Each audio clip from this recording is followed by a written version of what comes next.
It's a Thursday, the 8th day of February, 2024. This podcast brought to you by Hot Springs County Travel and Tourism. You can swim, soak, and slide in Thermopolis, where there's always hot water despite the weather. Go to thermopolis.com.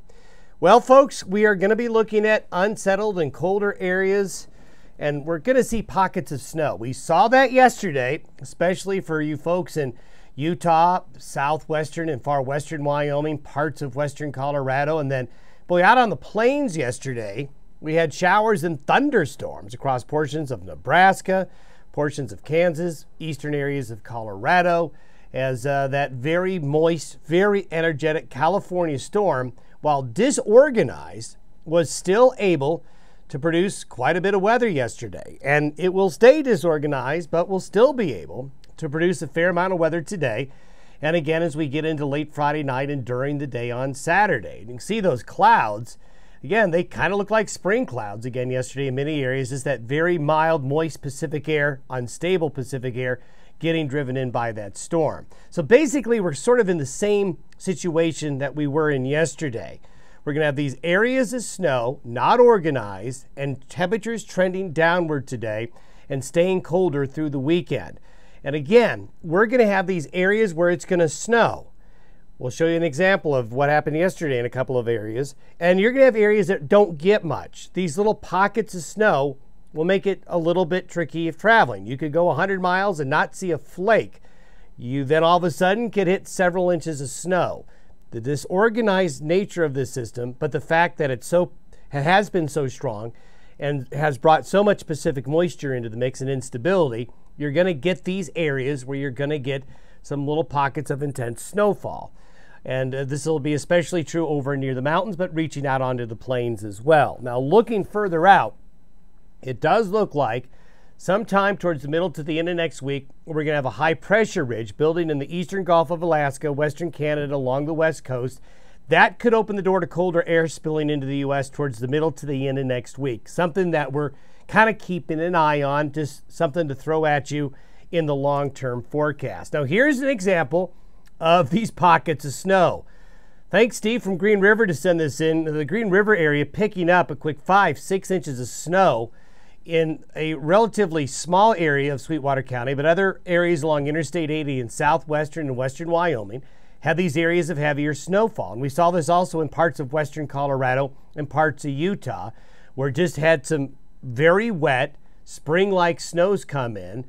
This a testament to how strong that California storm has been. And we could very well see this happening again early today in some areas, and again as we get on into Friday night and Saturday. Now, to contrast this with a great shot out of the areas north of Phoenix, but even down into Arizona, as we've been showing you with these Pacific storms, it's been wet. And look at the snowpack in Arizona. It has gone above average just in the last 3 or 4 weeks. And we'll talk about snowpack a little bit more tomorrow. Here is the satellite imagery this morning. And again, the chaotic nature of what's left of that California storm. We've got a low here. We've got a wave right here that's producing some snow right now over portions of Wyoming. And we have this wave up here into Montana and North Dakota. So we've got these 3 areas of low pressure. We actually have another one back here. And if we take a look at a wider view, look out here over the Aleutians, another big low across the North Pacific. So there continues to be a lot going on. Look at that moisture fetch heading out of the Pacific through Mexico and headed towards the southeastern areas of the United States. So a lot of moving parts. And you can see on the radar image this morning, the warmer air producing rain up here in the upper Midwest right now. Then on the backside where it's colder, we have areas of snow. We have a pocket of snow showers over this area right here that'll be passing through this morning. And that wave down here will still produce Southern California rain and rain and snow over Nevada and portions of Arizona and southern Utah today. And this will be bringing more snow later on to the mountains of western and southwest Colorado. So you can see lots of lows sprinkled about in this disorganized trough of low pressure. Colder air now is going to be moving in. The Pacific air is now more directed towards the Midwest and the Great Lakes. So this is going to start the trend of colder temperatures. Okay, this is what's going to be basically happening over the next 24 hours. What will be happening today You can see those waves we mentioned and showed you and where the precipitation is going to be falling. So another nice round of mountain snow and lower elevation precipitation there. This little wave is producing heavy snow in the mountains of southern Wyoming and northern Colorado and adjacent roads and highways and along sections of Interstate 80. And that's what the snowfall looks like basically through today and into early tonight. Now, going forward, as we get into Saturday morning, we have one of these waves slipping down into Utah. We mentioned that we needed to watch this yesterday.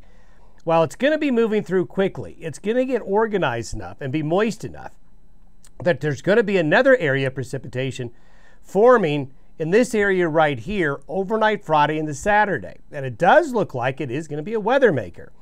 So this is what's going to happen basically from Friday through Sunday morning.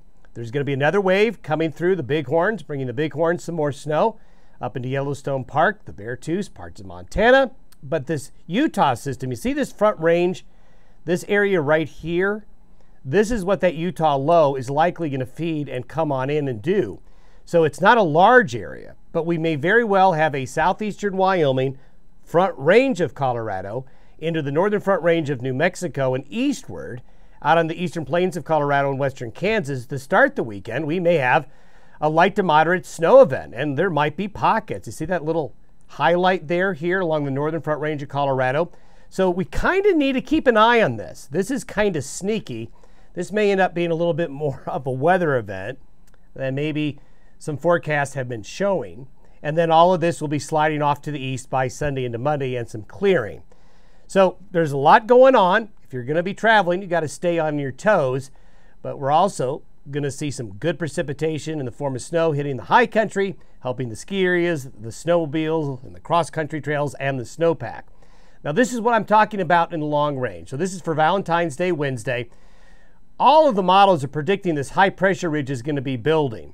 And if this happens, the door to Canadian air will come in mid to late next week into the U.S., basically along and east of the divide. But we're really short on detail on how cold it will be. But if this continues to form, this is a cold signal. When high pressure develops in the Gulf of Alaska and Western Canada, that opens the door for all the blue and green up here, that colder air, easy access into the lower 48. So that'll be sort of the next event we're going to be keeping an eye on mid to late next week. Have a good Thursday. We'll see you tomorrow.